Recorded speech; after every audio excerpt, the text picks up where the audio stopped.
Hi everyone, hello, welcome. Thank you for joining us in our 28th AVC Subcommittee meeting. This is our second call of the year, and we're going to focus today on support scope.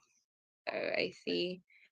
I was just finishing reading the feedback that yes, thank you so much, your ADs, for providing us feedback on the post that we requested.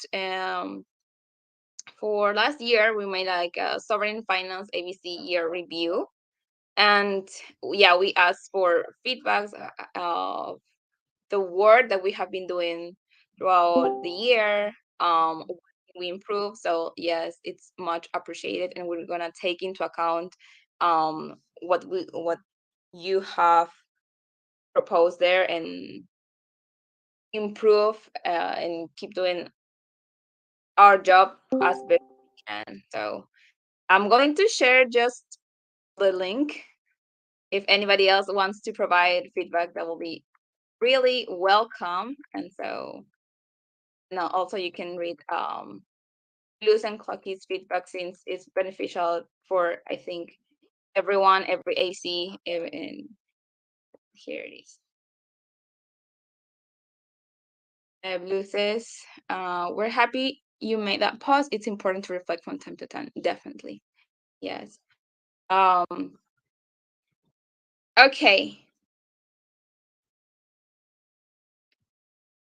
So much for being here. This call has been organized and prepared by Sid Latam and OX Rude.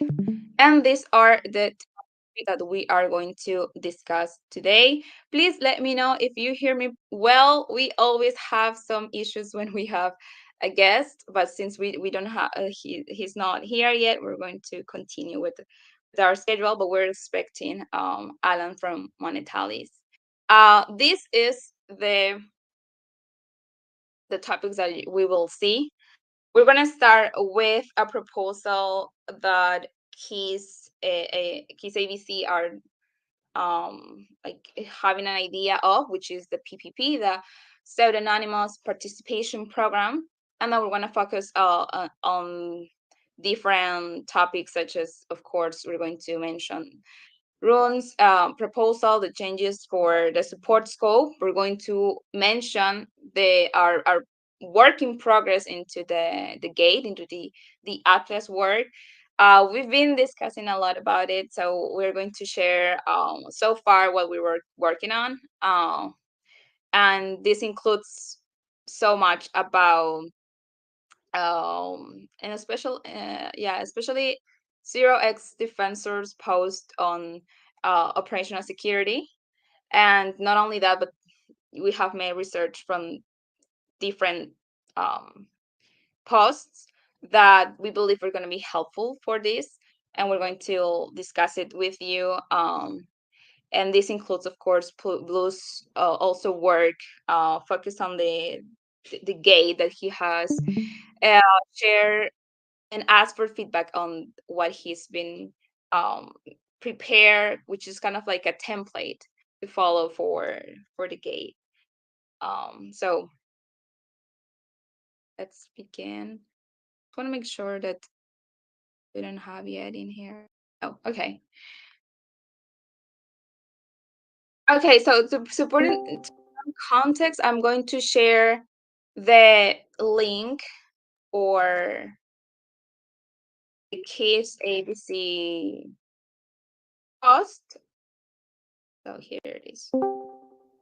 And we find it really useful what the idea that they have, because this is basically like a guidelines that is going to be to involve top talents, let's say advisors that they want to.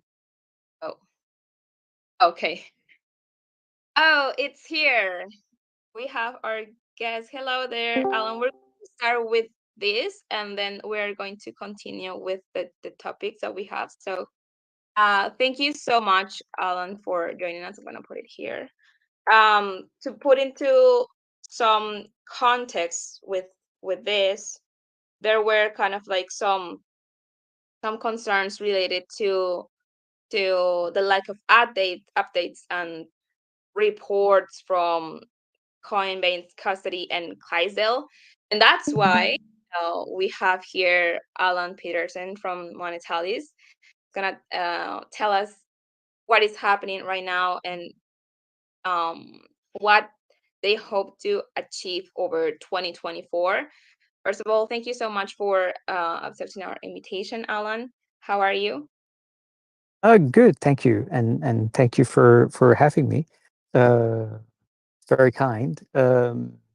Yeah, I thought I would be very happy to take some questions on what's going on and maybe explain a little bit about what we're planning to do over 2024. So with that background, but fundamentally, I really I'm just I'm available for questions if there's any, and happy to try and answer them. How Perfect. would you like me to do this? Would you like me to? I guess I can start by sort of making quite clear that we are, of course, getting the reports delivered that needs to be delivered, so they will come up ASAP.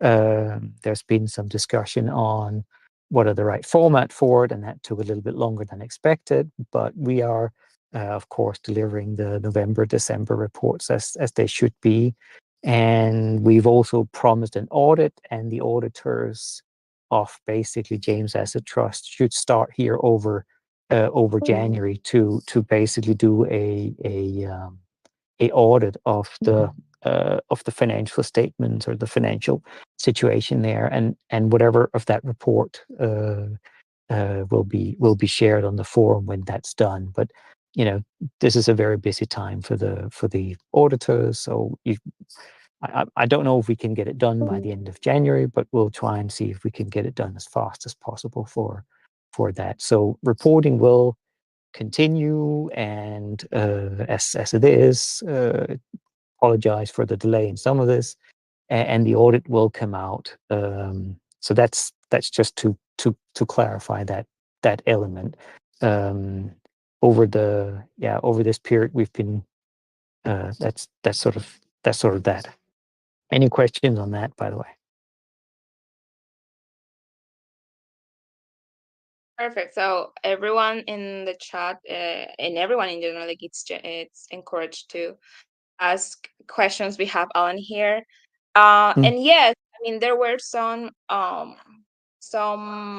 let's say, concerns or questions that were posted on the forum. I don't know if you would like to address it, or if it's better we like wait until the reports are posted. Yeah, I think we should. Why don't we just let the reports be posted? I think that should address all of the items.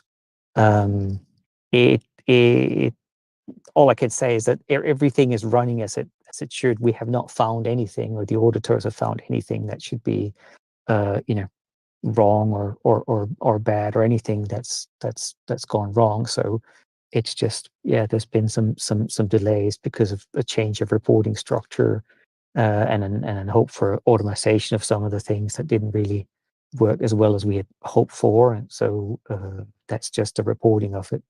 And of course, I think the key part is to get the audit done here in January, so everybody can see that what happened over last year is all a-okay.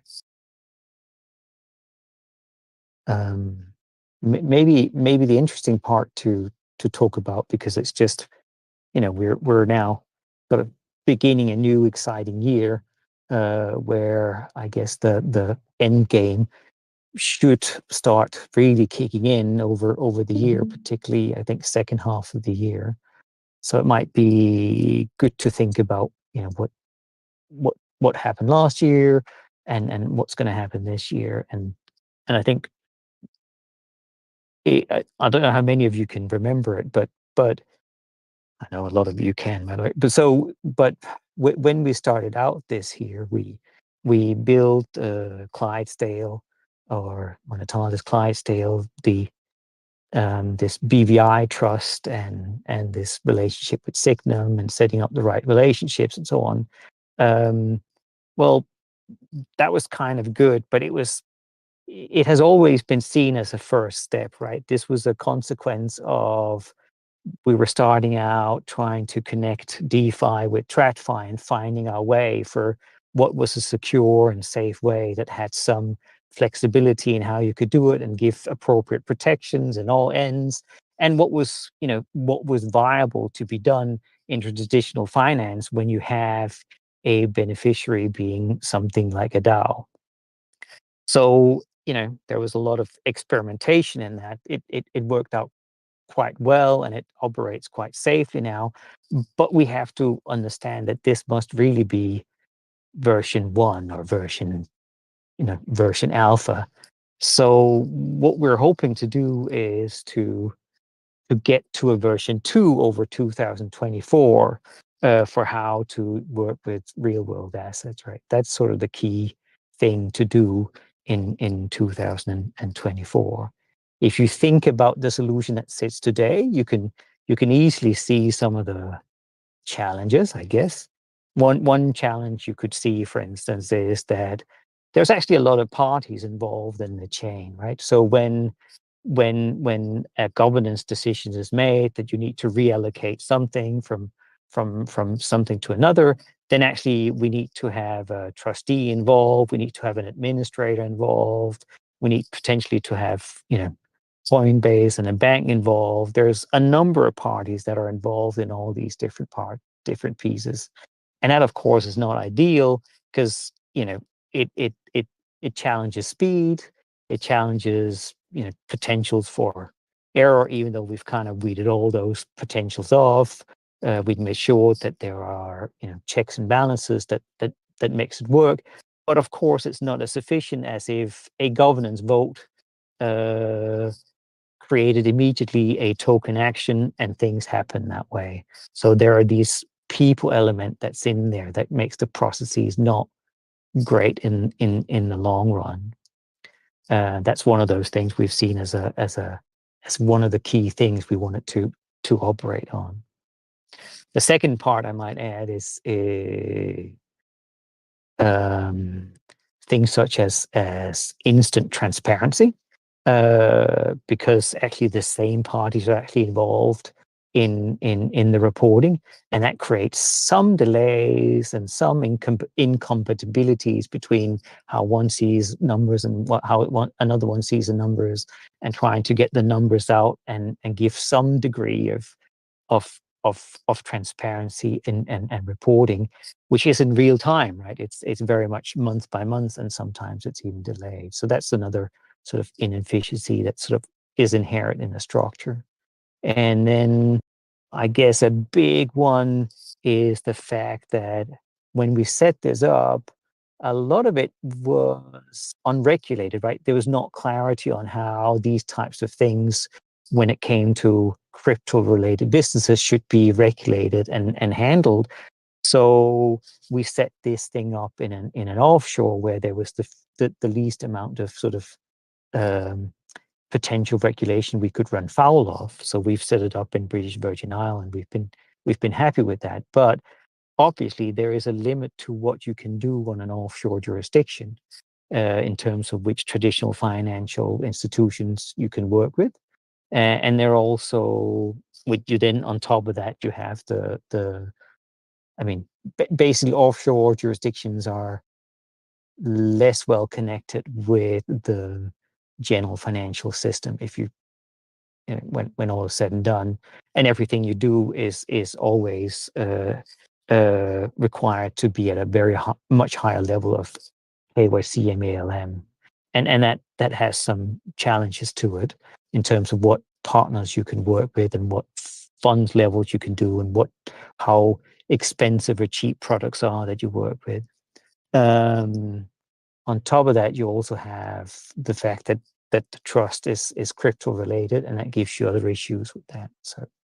So my point, all in all, I guess, is just that this is a great solution we had. We built it when circumstances were of a certain kind. It has challenges. We've overcome them so far, but we think it's ready for. I really think 2024 is the time where we're going to sort of accelerate from that solution to another solution. And I do think that that's going to be not just us, but also I would imagine the guys from Andromeda, Block Tower, and probably other parties. So over 2024, I would say a lot of what we're doing would be put onshore and would very likely be put into tokens as well. So we can start having a situation where real world assets can be affected directly from governance votes and governance decisions and smart contracts. And they all sit within an appropriate regulatory framework that gives Maker the appropriate protections, and where honestly the holdings or even the legal holdings are sitting on some sort of onshore basis as well, rather than offshore.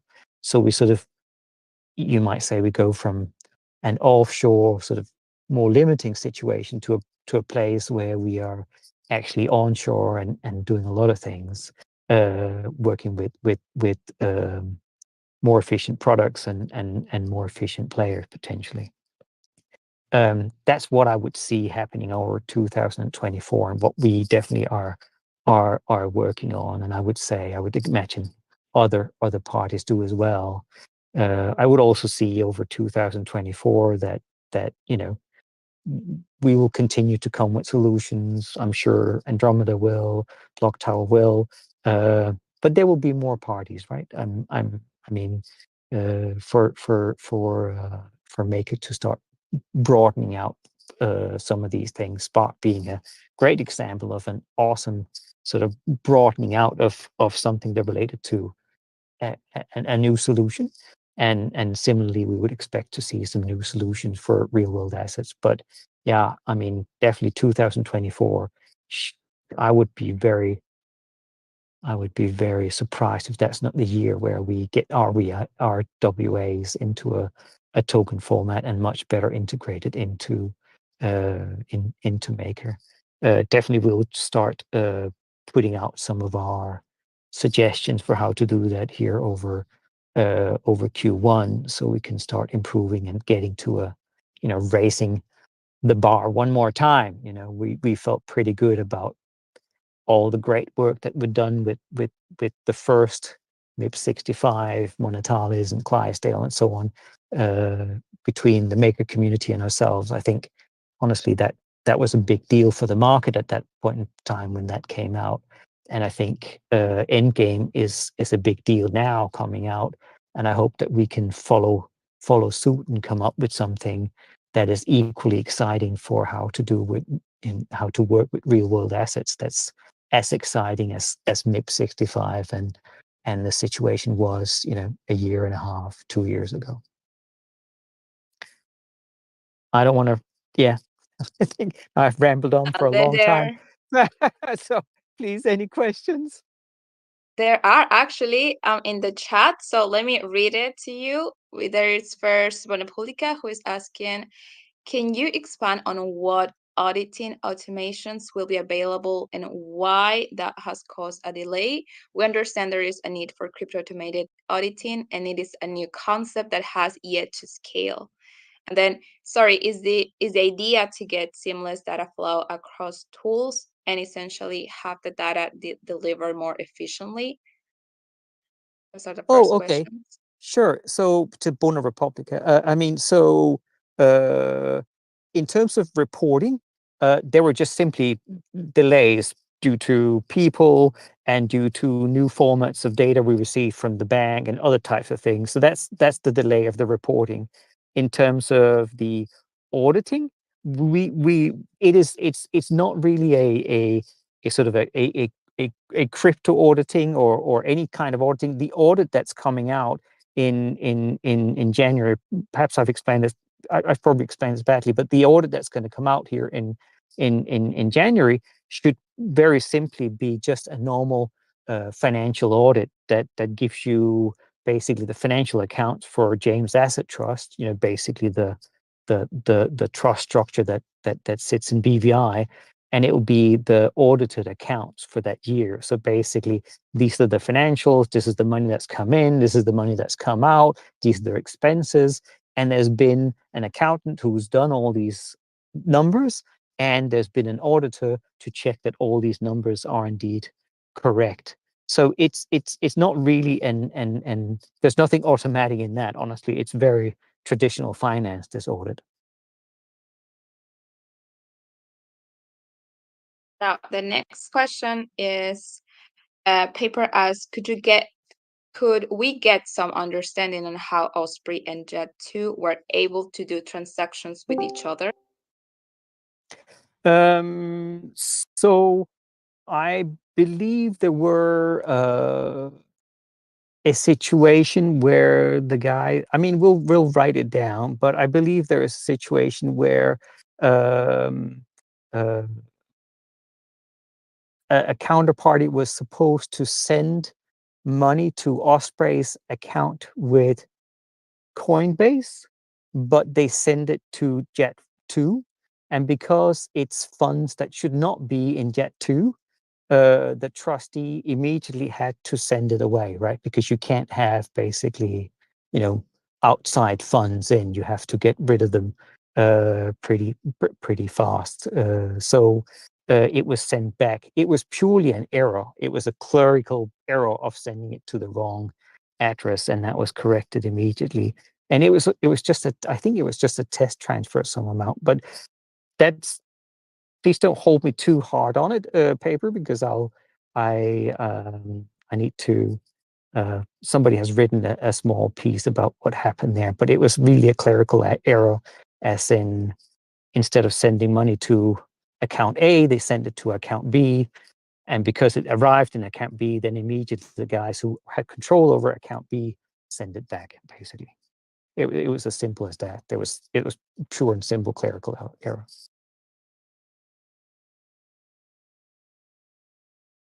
Now, another question, it's what can we expect from the work, or if you could tell us more about the work that you're doing with Powerhouse? Do you have like any update on that?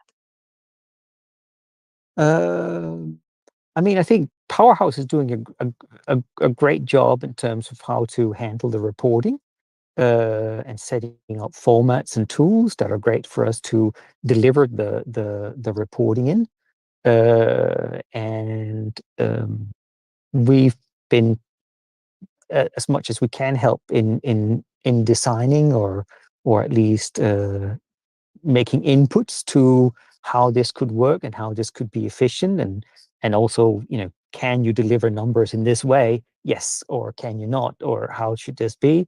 So yeah, I think that's great work, and we look forward to seeing when that sort of pans out and becomes, you know, to fruition, so we can start reporting that way. I think that'll be really helpful because that means that we'll be able to put data in a consistent manner, and they will, I guess, have a data warehouse that will not just sort of be from us, but from other parties that have vaults of this type.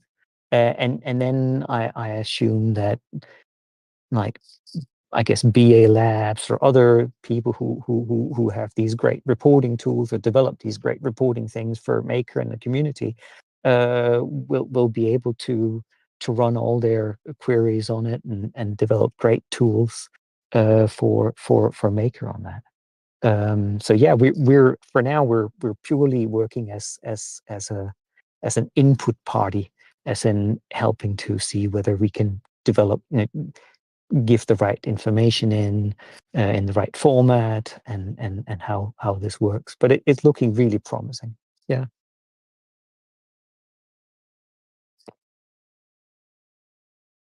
Awesome. Uh, Igagai asked what happened to Monetalis when short bond got to 2, maybe 1% yield. Did you change the Yeah. strategy? Well, so I think this is one of the things we're going to see here over 2024, right? We'll see that the yield of the U.S. Treasuries, or the short U.S. Treasuries, seems to be going down, and on the other hand, you see that there's more demand for, you know, crypto native assets, or they have higher returns in them. So I think what we will see is this sort of changing of the Maker balance sheet, if you like. You know, for some time, it made good sense to have a lot into U.S. Treasuries, and you'll see then over time it'll be less here over 2024. There'll still be some for sure, because you still need liquidity, and if, you know, if some of the stable coins can't deliver, you know, money market type returns, then yeah, you'll still need these U.S. Treasury type investments like here. But yeah, I would imagine some of the asset balance will change over the year. We've heard talk about, you know, various private credit instruments, various type of bonds, as in basically finding a place in the balance sheet when it relates to real world assets, where you could say, okay, do we feel comfortable trying to reach for a higher yield, um, um, and sort of giving away some aspects of liquidity, right? Because obviously the most liquid instruments are U.S. Treasuries and traditional finance. So any movement to something else is always sort of a give in terms of you limit that a little bit. So um, yeah, but that sort of change of the balance sheet is really not, you know, it's not. I mean, we'll make input to it, but ultimately there are other, you know, other ecosystem actors who's working a lot of that, and ultimately we'll find out what part of that can we help with, and what can we deliver, what can we not deliver, and what should other people really deliver and do much better than we can. Um, I can see that Ikigai. Um, when we can use the funnel module, I honestly don't know. I mean, this is some of the, as you say, the funnel module is something that's being implemented as part of this in-game run out. I don't know when those are implemented. Um, I honestly don't know.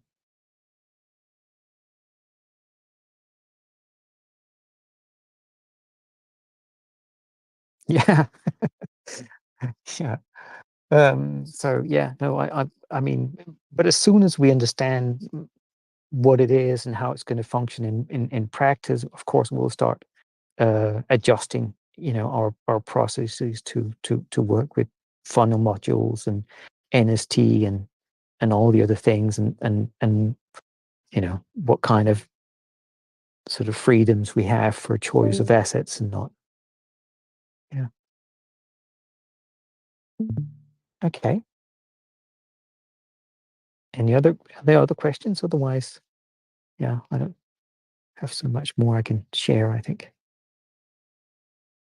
Yeah, since we are also like commenting some of the questions from the forum, I just want to like address, if I'm not mistaken, I think it was Vigilant 80 that addressed concerns about inconsistencies in reported rows, are requested for transparency in the max DC calculation process.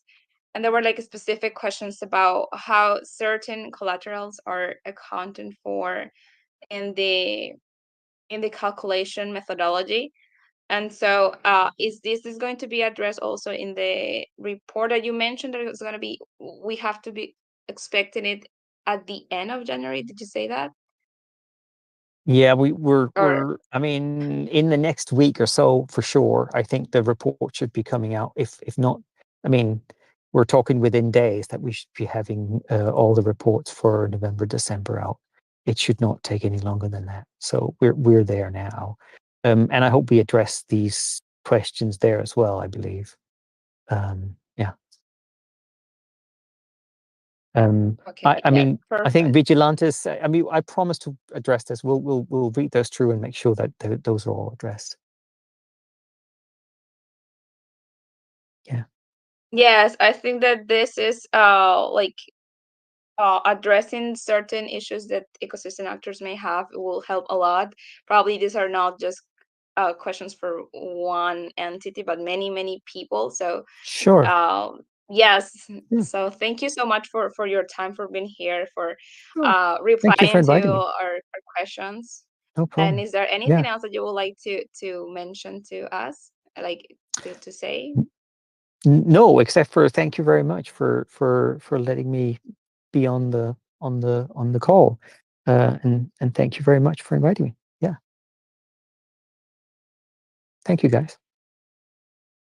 Thank you. I don't know if there's any other question on the chat, but I think this has helped a lot to especially concerns that we need certain information, and now we know we're going to have, and that is a relief for many people. So yes, thank you so much for joining us, and we are going to continue with our call.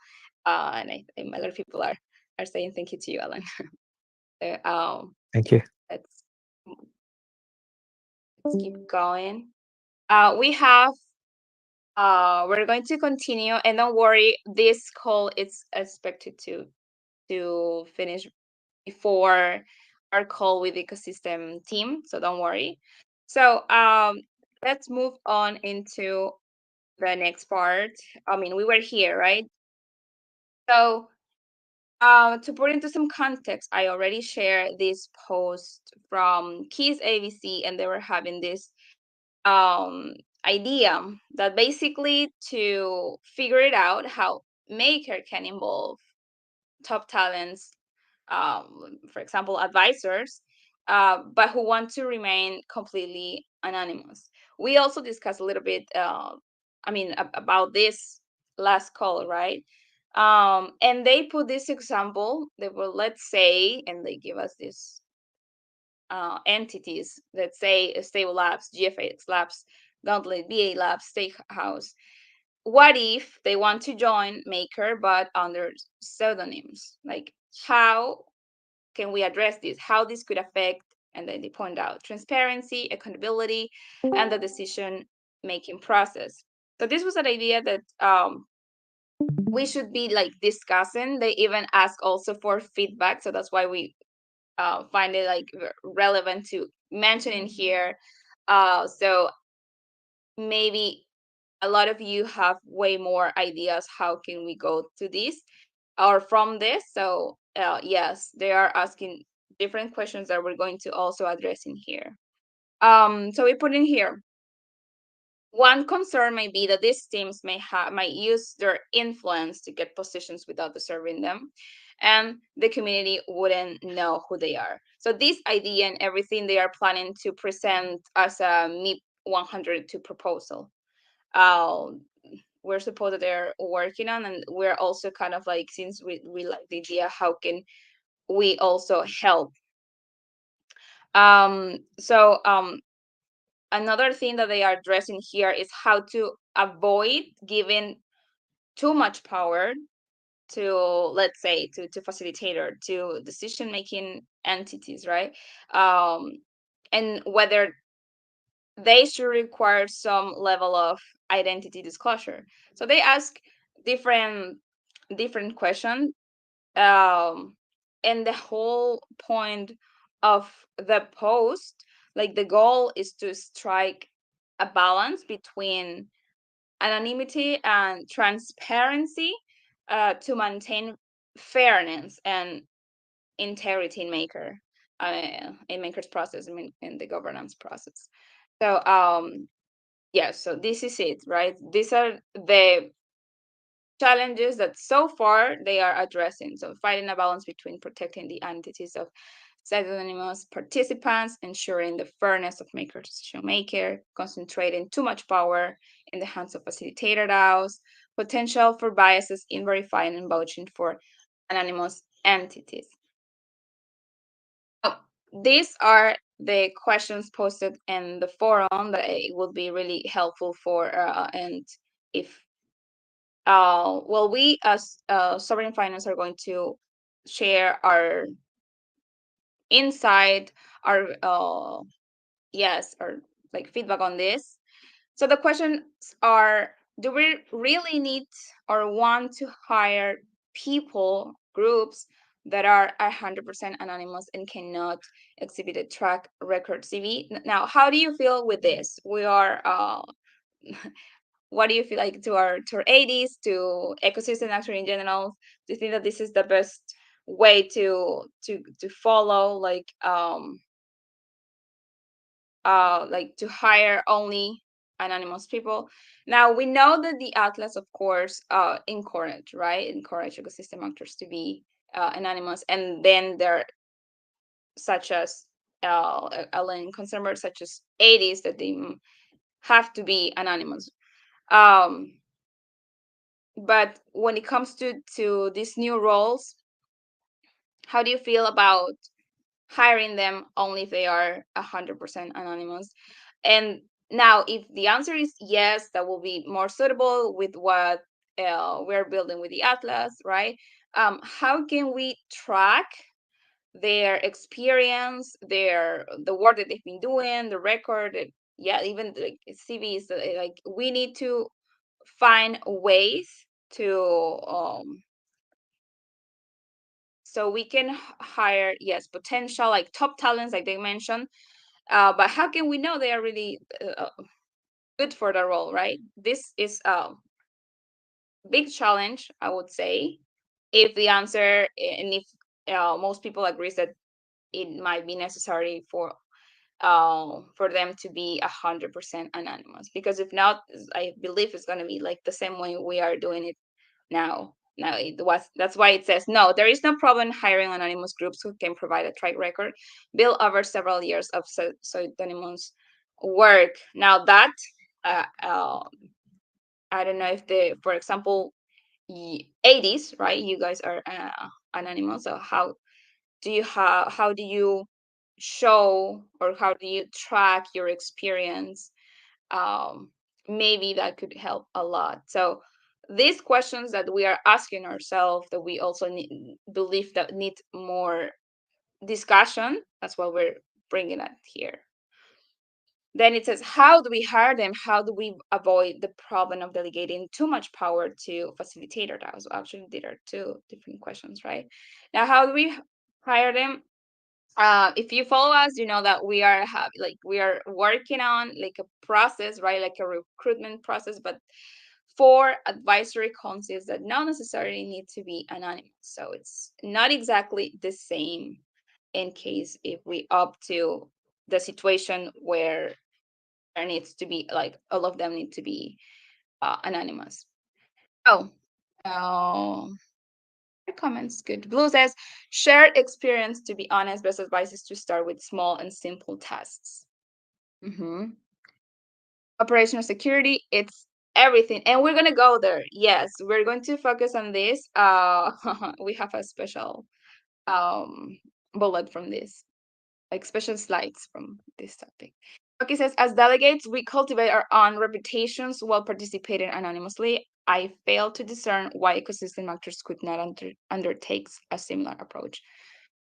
Okay, there's not like a big deal when it comes to keeping right your anonymous. But maybe just saying that and giving like some like I don't know if advice, tips on how and it's proven that it's possible. I mean, there are a lot of delegates, right? Aligned delegates.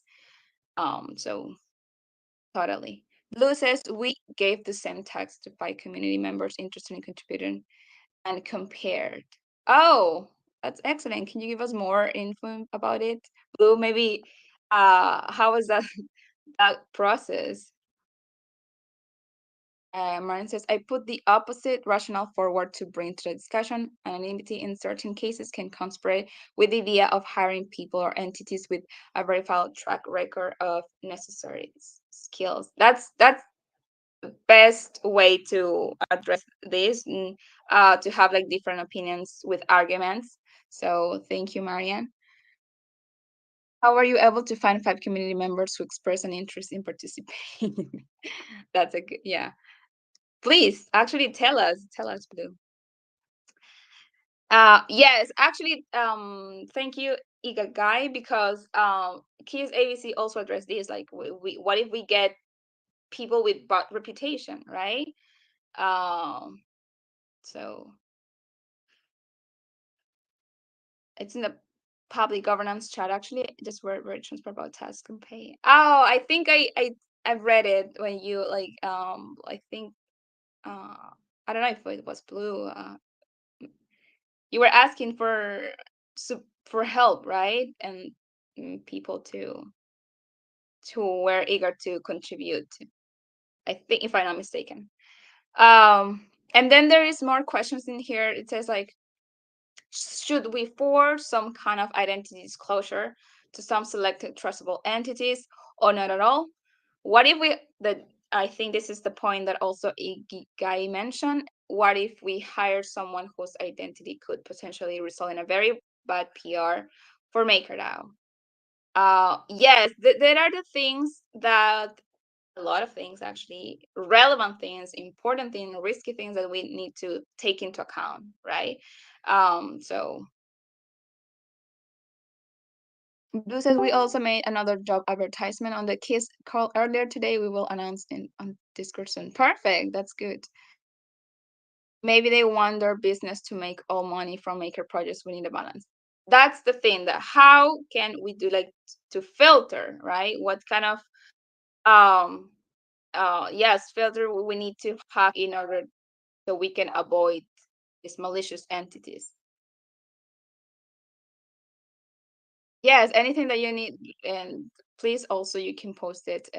Of course, we're going to um, follow also the what you're doing, Blue. Um, okay. Well, these are the pregame meet processes in MakerDAO support scope. Just gonna read them so we don't have that much time because I do want to focus on the operational security part. So it says support facilitators must facilitate MIP processes and ensure they are followed according to the rules. As soon as something is ambiguous or is appealed, it is covered by the governance scope instead. And the discussion on the MIP 102 proposals, it says, okay, so this part it says MIP 102's default feedback period of 1 month. Nevertheless, it's been noted that most MIP editors merely create a blank post for the entirety of this period. And we can see that on the forum, right? The reason is to be able to send their proposal on time, even it has not been started yet. But if it has not been started, then there cannot be feedback during this period. This is something that we address as important to have a discussion. And since it has happened, I don't know if several times, but sometimes that happened already, this behavior, right? So feedback, I think we can all agree that feedback is important in order to have a discussion, have a debate, right? Is this really the right way to follow or to go? So this behavior that post something in blank and avoid having debates, having discussion, having feedback. Yeah, it should be. We should change uh, this specific behavior. So there are questions that we are going to. I'm going to read them. Is this practice in line with the intended process? Should there be a requirement for the editor to publish substantive content to validate the start date of the feedback period? What constitutes sufficient content? Now, considering the role of support facilitators in ensuring compliance with the rules, do you believe they should be more proactive in addressing this situation? Or given the ambiguities in the process, should this issue be handled by governance facilitators instead? So these are the questions that we would like to have some feedback to our ADs into ecosystem actors in general. So it doesn't have to be like right now, it's okay. But if it's on the forum, if you send us a DM with your feedback, it's okay. Like we believe that we need to have more insights. How do you I'm pretty sure that everyone has noticed this behavior on the forum. So, yes, your perspective into this and what can be done. Are you okay with that? Or do you find there's an issue? So let's address it. Okay, this is the change. This is Rune's proposal on the support scope. And yeah, I'm not gonna put that much. I mean, I'm just gonna read it briefly. So the change is that this has disappeared, right? Article 3.12.3 has been removed, so no more short-term purpose fund, and it has changed from 3 million to 60 million the emission of NewGov tokens. And I don't know if there's anything when it comes to these changes. Oh, let's go to the comments. What if we mandate a postpone option in all pools? Allowing us to defer the decision to the subsequent governance cycle when we perceive that there is insufficient time for feedback. Oh, that's interesting. That's actually something that we could be like an option, let's say, right? But that's a good one. Does anybody else has any? What do you believe about Clocky's comment here? And then do you search for people inside the Maker ecosystem or just the whole ecosystem? Oh, perfect. So Blue has already very in detail, commenting what he's looking for, and the advertisement. So can you please take a look? And blue, search for the wider ecosystem. So not only focus on Maker. Egagi says you want more time for people to review me. Yes, yes, that's exactly. I mean, there are not. Sometimes it has happened that when there is a poll to vote, right? There's like, when did this get reviewed, or when this was discussed? When was this debate? Is there anything? And there is no debates. There is no discussion. There is no feedback because there was no time for it. So yes. To sum up, that's it. Ikagai. Thank you for being here. Okay, please keep commenting on the chat. I will go back there. And now, when it comes to the gate, we were discussing. It helped a lot. Also, the call that we have with the ecosystem team, and then we decided to be working on this journey that we explained last week, that is the operational security best practices. And it was actually Pedro, with the help with I think both Wizard and True Name, right? Actually, it was True Name's idea. As you were also last week, you that he told us to focus on this as a journey, and so that's what we're going to do. And for this reason, we are kind of like have some quests from this. Um, I am aware that we are running out of time, but please, anyone that is interested to helping with our quest to our journey, which is operational security, and I think 80s are very welcome. And actually, this should be also from your concern, since of course operational security, it's for everyone, but I think most important to given the situation, right, for 80s. So there are different posts from OX Defensor that are really great and important to have a discussion. And I'm pretty sure that most of you are aware of the post, and to let us know if you have used any of the guides, any of the protocols, any of the apps that it's mentioned on OX Defensor, and let us know which of these are useful for you and which are not. We also have gathered like a document with different information, not only from OX Defensor's post, but anything that could be really relevant for this topic for operational security. So we are working on this as a journey, as I mentioned, and we encourage 80s and every ecosystem actor that would like to help us to reach out. We are also in the ecosystem channel, and we are going to provide our work in progress that we have there.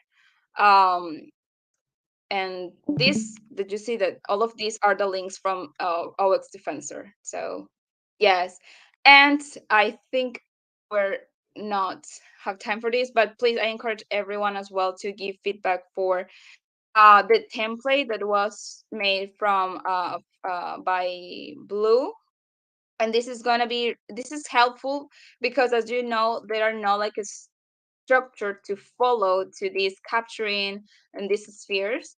um so I think it could be really helpful for anyone that wants to, okay, what path to follow, right?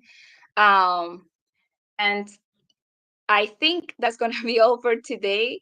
Thank you so much for joining us, and yeah, we're going to see in 5 minutes, right? So that's all. Bye bye.